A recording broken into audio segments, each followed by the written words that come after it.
Hello all, welcome to Meanwhile in the West, my weekly series where I read letters from my local newspaper, The West Australian, and criticise the writers. So, without further ado, let's get into it. 6th of March 2014, Scale of Justice. Those two murderers who hacked to death a British soldier secure a contained sentence. This makes me wonder what they've got if they'd been over here and slaughtered a digger. Ken Armstrong Padbury. Now, I had to actually look this up. Contain means a sentence that is commensurate with the crime. So I'm not quite sure, because it sounds like you're trying to criticise the sentence, but implicitly you're saying that it was fair. Yeah, so maybe over here they would have got a fair sentence too. Well done, Ken. 6th of March 2014, first past the post. I like Jan van den Driesen's idea that we should be allowed to vote below the line in Senate elections, for as many or as few candidates as we wish. Take time to vote below the line. Letters, 4th of March. By simply putting the figure 1 beside the candidate of your choice, we would be returning to first past the post voting, as it should be. The preferential voting system corrupts the value of the primary votes and is therefore undemocratic. Colin Coulthard, Gooseberry Hill. Okay, the preferential voting system does not corrupt the value of primary votes and is not undemocratic. It actually gives more value to your vote and leaves the value of your primary vote at the same. In fact, most places would hold a preferential voting system, or instant runoff, as what other people might name it, as actually a really good model to try and aim for. What you're probably arguing against is the dual system that we have in the Senate, where you can do a preferential vote below the line, which is entirely your preferences, or you can do a simple one above the line for the party of your choice, which will then your vote will then be distributed preferentially according to the preferences of the party that you voted for. Now that requires a little bit more education. You have to know what the preferences are of the party that you're voting for. But it's like, that's it. So all it requires is a little bit of effort to learn the preferences, or just vote below the line, which takes maybe 5 to 10 minutes. Oh, you don't know who all the parties are? Oh goodness, you could spend maybe 20 minutes finding that out before the election that you have to do, I don't know, once every 3 years, but shock horror. We're getting recalled. You might have to do it another time in this 3 years. Lastly, the idea that we could simply put the number 1 beside the candidate of yourself and return to the first past the post system doesn't work with our Senate. The reason why we have a relatively complicated system in the Senate is because the Senate does not have a single... we don't elect a single person for our electorate. It's a multiple seats per electorate system, and therefore you couldn't use first past the post. You just couldn't. Otherwise, we might not be able to fill all the seats in Parliament. You'll have to think a bit harder about that. And while you are thinking harder about electoral reform, do you want to go look at Arrow's theorem? Just saying, might be a good idea. Next, 8th of March 2014, conduct unbecoming. Cate Blanchett may be a good actress, but her foul-mouthed reply to a journalist after winning the Oscar for Best Actress wasn't acting. It was Kate using unladylike language, usually associated with drunken men or those of low intelligence. The F word is not for a lady who has just received an award, especially when she's representing Australia, most unbecoming Kate, trying to show how ordinary you are. Kevin Rudd would be proud. Gwen Moppet, W. Now Gwen, I'm going to let you off slightly because you've got a name like Gwen, which makes me think that you must be at least 70 or 80. And possibly you've forgotten what it's like to actually be Australian. For Cate Blanchett to come out and say, don't you fucking forget it, is probably one of the most Australian things she could have done. That's pretty much Australian. As you alluded to, even our Prime Minister used language like that. Ooh. And you might think that choir boy Tony Abbott doesn't, but I would bet you he does. And also, the idea that you're saying it's most unbecoming that she showed how ordinary she is. Number one, Australia has always prided itself on being an egalitarian society and not trying to minimise as much as possible the class system. So the idea that she is ordinary and being unladylike is also very un-Australian. And secondly, the idea that swearing is reserved for drunken men or those of low intelligence, well, fuck that. 10th of March 2014. Gauge impact of teachers on strike. Now this is a fairly long one, but I do want to read it because it's by somebody who I absolutely adore. As I recollect, public sector teachers in WA are the highest paid in Australia. This level of wages came from a promise made by the Barnett opposition during the 2008 election. Teachers' threat of strike action on April 1 appears as a case of biting the hand that feeds it. The proximity to the Senate election on April 5 harks back to industrial action by the Nurses Union during the recent state election. But when one discovers that the last 3 presidents of the ACTU, including the incumbent Jed Kearney, consist of 2 school teachers and a nurse, the claim of coincidence has no validity.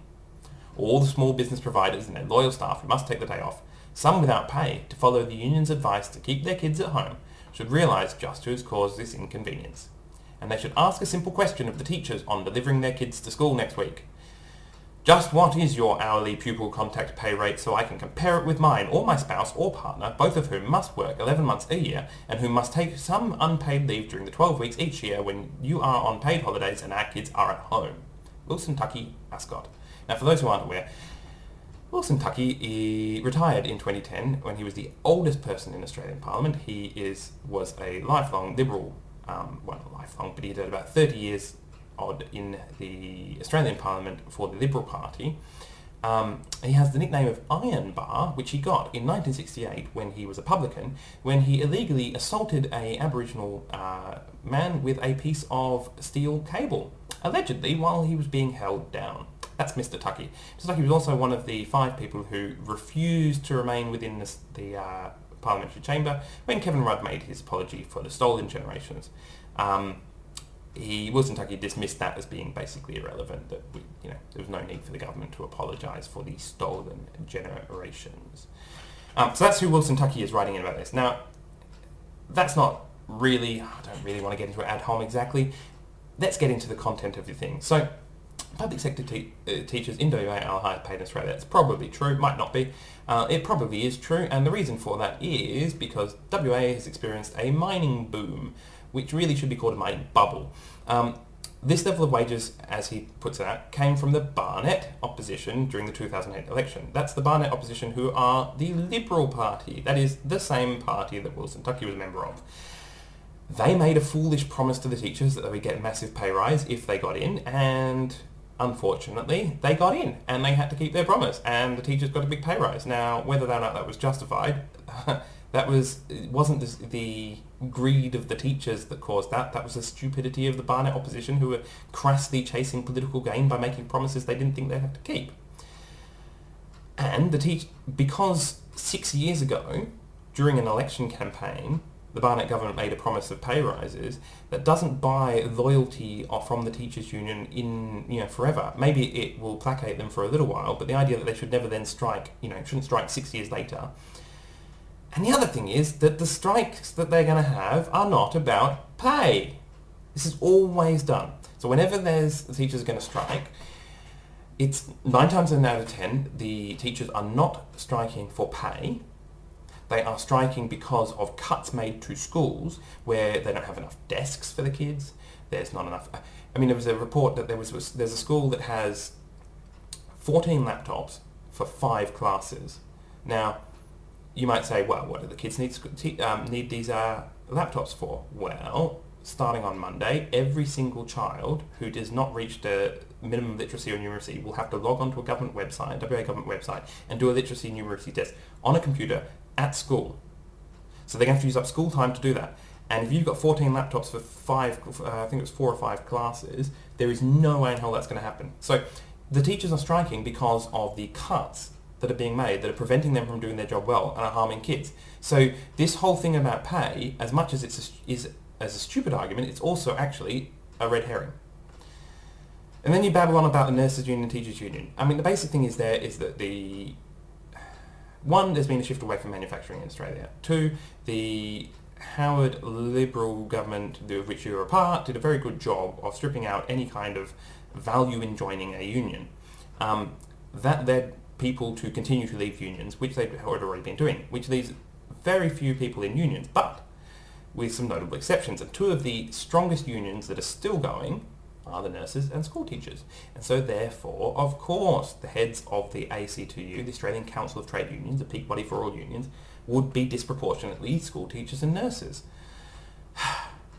Next, you say that small business owners and their staff must take a day off, which is what the union's advice, because the union's advice is to keep the kids at home. That is not the union's advice. It never has been. The union says the same thing every time there's a strike. It's quite straightforward. That is, if you can keep your kids home, that's probably the best thing to do, so that more teachers can go to the strike or the rally or the stop worker meeting or whatever they're holding. But Anybody who can't do that should still send their kids to school where they will be completely supervised, as always. The only difference is they won't be taught. So, the union's advice is not to keep your kids home. If you can't keep them home, keep them at home if you can, and if you can't, send them to school. Don't take the day off if you don't have to. If you can't, end of story. And lastly, you've been in Parliament too long. If you think that your 50-odd word question is a simple question for teachers, and the idea about comparing their pay rates, well, one, if you actually do compare their pay rates, they don't actually come out that flash. They come out okay, and definitely comparable with other professions, but nowhere near massively advanced. And the last thing is, you want to imply that teachers have long holidays because they are somehow lazy or they don't deserve it. Now, the whole reason that teachers have long holidays, they have 12 weeks worth of holidays, whereas nobody else does, has got nothing to do with the teachers. It's actually to do with the kids. Because anybody who knows about education and children understand that you do not send kids to school for 48 weeks a year. That is way too much schooling. They need lots of time away from it. So they need regular holidays. And when the kids aren't at school, you don't have the teachers at school. That's it. Thank you, Wilson. Lastly, 11th of March 2014, mixed emotions over a flawed minister. It was sad to learn of Troy Buswell's breakdown. I considered him a very competent minister. He will be missed. Big deal that he has acted like a larrikin. No one is without some form of transgression in this life. Let him or her that has not erred in some way cast the first stone. I hope one day he returns to Cabinet. Carry on, Colin Barnett, with your gutsy agenda. I look forward to having a beer at Elizabeth Quay, watching the Dockers play at Burswood Stadium, and having some prostate intervention at Fiona Stanley Hospital. Wayne McLaughlin, Willerton. Okay, cover the issues here. It was sad to learn Troy Buswell's breakdown. Mental health issues are serious. They are a big deal, and I think there is people need a lot of personal support to get through it, and I wish him all the best with that. I don't necessarily consider him a very competent minister. Now, the idea that he's acted like a larrikin, this is how we whitewash people's utter misogyny and sexist behaviour. So, the larrikin incidents, which most people are referring to, are things where he was snapping the bras of female, I think they were female parliamentarians, they may have been staffers, sniffing the chair of a female colleague when she got up, dry humping a businessman at a award ceremony, and then getting into a legal stoush over libel with his person he'd been having an affair with when she came forward with that, who also was a parliamentarian. I mean, you want to talk about conflict of interest? That is massive conflict of interest. And the idea that he is a competent minister. There was, when he booked his son's driving test for him. Now, that might not sound like a big deal, but number one, getting in a good booking for a driving test is next to impossible. And getting your dad, the big political bigwig, to do the booking for you so you can get a decent booking is kind of a conflict of interest. These are not the actions of what I would consider a competent minister. And lastly, the last larrikinism that he did was he got blind drunk at a wedding, which he has form for, crashed his ministerial car, so it's his taxpayer-funded car, several times while driving home, to the point where innocent motorists on the road noticed how terribly he was driving and phoned the police, and finally managed to get the car into his own thing, at which point he decided he was going to resign for health reasons. Now, again, I have no issues with somebody who has mental health issues. I don't think that to me is a non sequitur. If you're driving drunk, you are criminally endangering the lives of people around you, having absolutely no respect for other people's safety. These are not the actions of a very competent minister. I will not miss him. And lastly, Colin Barnett's gutsy agenda. Of the three things you suggested, the Burswood Stadium and the Fiona Stanley Hospital were bipartisan support. I think actually some of them came from Labour to start with. So the idea that that's a gutsy agenda, and oh yeah, Wayne McLaughlin, having some prostate intervention, yuck, yuck, yuck, yuck. Yeah, thanks very much. Anyway, see you all next week. Thanks for watching.